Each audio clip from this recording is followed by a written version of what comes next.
여러분 안녕하십니까? 포항 MBC 뉴스데스크입니다. 포스코홀딩스는 오늘 이사회를 열어 주소지 이전 안건을 논의했으나 결론을 내지 못했습니다. 포스코홀딩스 이사회는 3월 17일 개최 예정인 주주총회를 앞두고 주소지를 서울에서 포항으로 이전하는 안에 대해 장시간 토론을 벌였지만 합의점에 이르지 못해 오는 20일 다시 이사회를 열기로 했습니다. 포스코그룹은 포스코홀딩스 본사를 서울에 두기로 했다가 포항 시민의 거센 반발이 일자 지난해 2월 포스코홀딩스 본사 소재지를 올해 3월까지 포항으로 이전하고 미래기술연구원 본원을 포항에 두기로 포항시와 합의했습니다. 울진군의 생활 폐기물 매립장이 3년 후 포화 상태에 이릅니다. 엎친 데 덮친 격으로 생활 폐기물 소각장도 지난해 대형 산불 때 불에 타면서 1년째 운영이 중단되고 있는데요. 울진군은 다양한 혜택을 내걸고 유치 희망 지역 공모에 나섰는데 기피 혐오 시설로 인식되다 보니 후보지 선정에 어려움도 예상됩니다. 김영일 기자입니다. 지난해 3월 울진 대형 산불로 잿더미로 변한 울진군 생활 폐기물 소각장입니다. 소각장이 재기능을 하지 못하면서 생활 폐기물을 임시 야적해 1년째 외부 폐기물 업체에 위탁 처리하고 있습니다. 소각장도 다 전소되어 있기 때문에 지금 하루 발생량이 한 4~50톤에 지금 저희들 임시로 야적해가지고 위탁 처리하는 실정입니다. 불탄 소각장 외부 건물은 응급 복구해 조만간 재가동할 예정이지만 이미 20년 이상 된 노후 시설이어서 개선이 시급한 상황입니다. 바로 옆 생활 폐기물 매립장도 사정은 마찬가지입니다. 현재 매립 설계 용량의 80% 이상 매립이 완료돼 3~4년 후에는 포화 상태에 이를 것으로 예상되고 있습니다.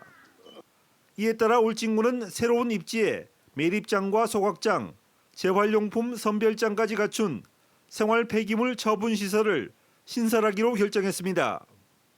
하지만 환경오염을 우려하는 부정적인 인식에다 인근 주민들의 동의 절차도 필수적이어서 부지 선정 과정에 상당한 어려움도 예상되고 있습니다. 이 때문에 후보지로 선정된 지역에 최소 65억 원 규모의 주민 편의 시설을 설치해주고 매년 주민 지원금 지급도 약속하고 있습니다. 신규 후보지로 선정될 경우에는 폐기물 처리 시설 설치 비용의 약 20% 정도가 주민 편익 시설로 지원이 되고요.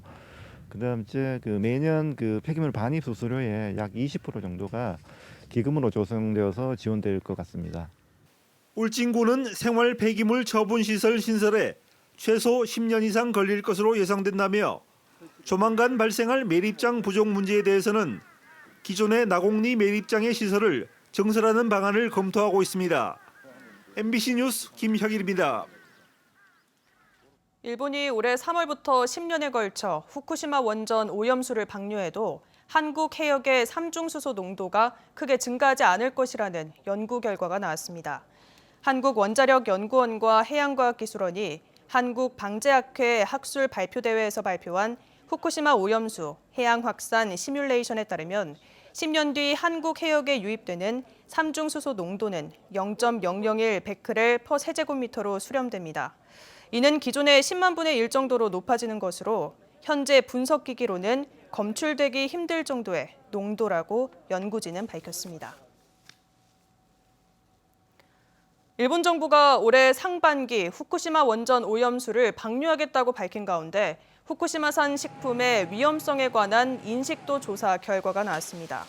일본 도쿄대 교수가 지난해 3월 한국과 일본 등 10개 지역과 국가의 대도시, 인터넷 이용자 3,000명을 대상으로 실시한 설문조사에서 한국 주민의 93%는 후쿠시마 식품을 위험하다고 밝혔고 중국 87%, 독일 82% 순이었습니다. 반면 일본 주민은 36%에 불과해 대조를 보였습니다. 한편 외교부는 지난 13일 미국에서 열린 한일 외교차관 회담에서 일본 측의 후쿠시마 원전 오염수 방류에 대한 우려를 표명한 바 있습니다.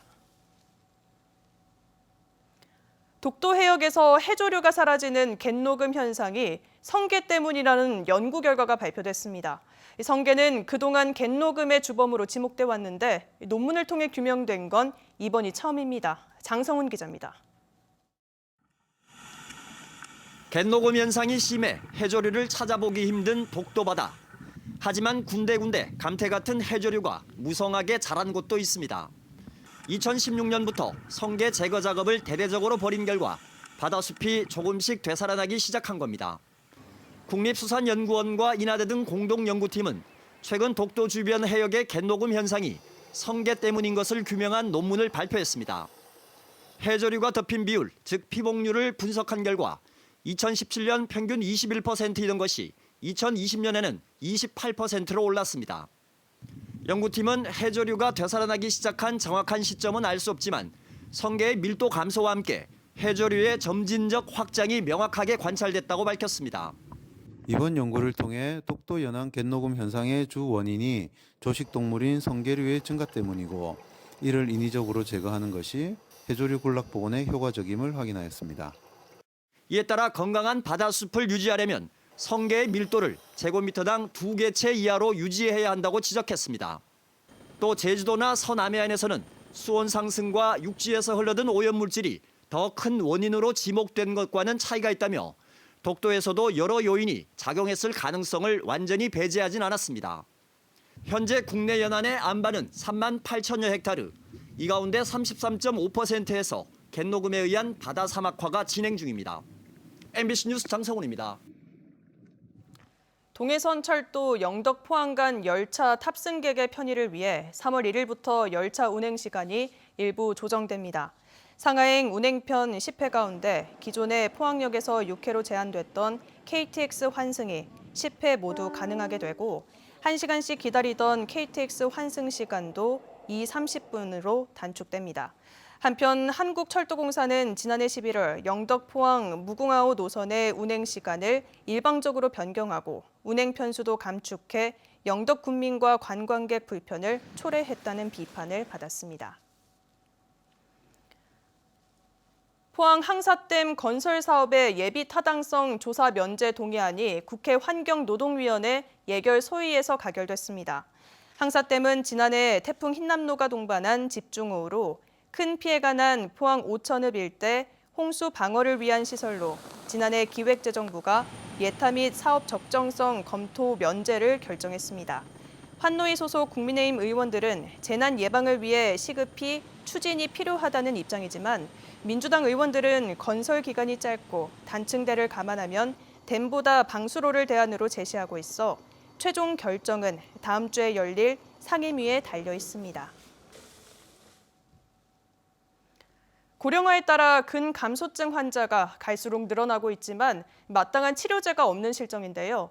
식용곤충 고소의 추출물이 근육 감소를 억제하는 효과가 있다는 연구 결과가 나와 관심을 모으고 있습니다. 김건혁 기자입니다. 어르신들이 노인복지센터에서 다양한 운동을 즐기고 있습니다. 마음은 아직 청년이지만 몸은 예전 같지 않습니다. 옛날에는 버쩍버쩍 뛰어다니고 그랬는데 지금은 아주 노인 걸음으로 걸음도 걷고 그렇습니다. 노화가 진행되면서 근육이 줄어들었기 때문입니다. 고령화가 빠르게 진행되면서 근감소증 환자도 늘고 있지만 치료제가 없는 상황. 국내 연구진이 식용곤충 고소해가 근감소증 완화에 도움이 된다는 사실을 밝혀냈는데 국제학술지 라이프에도 게재됐습니다. 고소의 추출물을 동물 근육 세포에 투입한 결과 근육 위축에 관여하는 지표의 발현량은 36% 줄었고 근육 분화를 촉진하는 지표의 발현량은 60% 증가했습니다. 식용곤충 고소해의 근감소증 개선 효과를 과학적으로 증명한 것으로서 식용곤충을 기능성 메디푸드로 그 이용 범위를 확대할 수 있다는 점에서 의미가 있습니다. 앞으로 동물 실험과 임상 연구를 거쳐 활용 방안을 모색할 예정인데 식용을 넘어 약용으로 확대되면서 사육 농가들의 기대가 커지고 있습니다. 과학적이고 신뢰할 수 있는 근거를 제시함으로써 이 고소의 판매 촉진과 더불어서 매출 증대에 큰 도움이 될 것 같습니다. 2021년 국내 곤충 시장 규모는 446억 원. 이 가운데 식용곤충이 231억 원으로 절반을 넘었는데 효능이 점차 입증되면서 더욱 성장이 기대되고 있습니다. MBC 뉴스 김건엽입니다. 포항시는 미분양 아파트가 급증함에 따라 주택건설 사업계획 승인과 분양 시기 조정을 검토하고 있다고 밝혔습니다. 포항시는 주택도시 보증공사를 방문해 분양보증 예비심사 및 본심사의 강화를 통한 분양 시기 조정을 요청했으며 사업을 계획 중인 아파트 시행사의 미분양 현황과 주택시장의 침체 상황에 관한 정보를 제공하고 있습니다. 포항시의 미분양 아파트는 1월 말 기준 6,000세대에 이르고 있으며 오는 2024년까지 아파트 입주 예정 물량은 16,000세대에 달합니다. 영덕군은 올해 10억 원을 들여 영덕읍과 강구면, 영해면 일대 7개 마을에 도시가스 공급 사업을 실시합니다. 또 도시가스 공급 권역에 포함되지만 단독 주택지나 외곽에 위치해 도시가스 공급을 받지 못할 경우 도시가스 공급관 설치 보조금도 지원할 예정입니다. 영덕군은 지난 2014년부터 123억 원을 들여 18개 마을에 도시가스 공급관 30km 설치를 지원했습니다. 경상북도와 경주시는 오늘 서울에서 2025년 에이펙 정상회의 경주 유치 민간 추진위원회를 출범했습니다. 위원회는 분야별 전문가 13명으로 구성됐고 윤세영 태영그룹 창업회장과 심평 변호사가 공동위원장을 맡아 대정부 유치 활동과 지역 여론 조성에 나섭니다. 경상북도는 경주가 한국의 대표적인 전통 문화도시로 국제회의 개최 경험이 많고 접근성과 안전성이 높아 최적지라고 밝혔습니다. 포항시는 오늘 시청 대회의실에서 2024년 국비 확보 보고회를 개최하고 내년 예산 확보에 시동을 걸었습니다. 보고회 자리에서는 신성작 동력을 확보하기 위해 2차 전지 특화단지, 신약 디자인 플랫폼 구축, 푸드테크 융복합 연구지원센터 건립 등을 건의하기로 했습니다. 아울러 태풍 흰난로 피해에 따른 산업위기 선제대응 지역 지정 관련 사업을 비롯해 항사댐 건설, 형산강, 국가하천 정비 등이 계획대로 추진될 수 있도록 노력하기로 했습니다.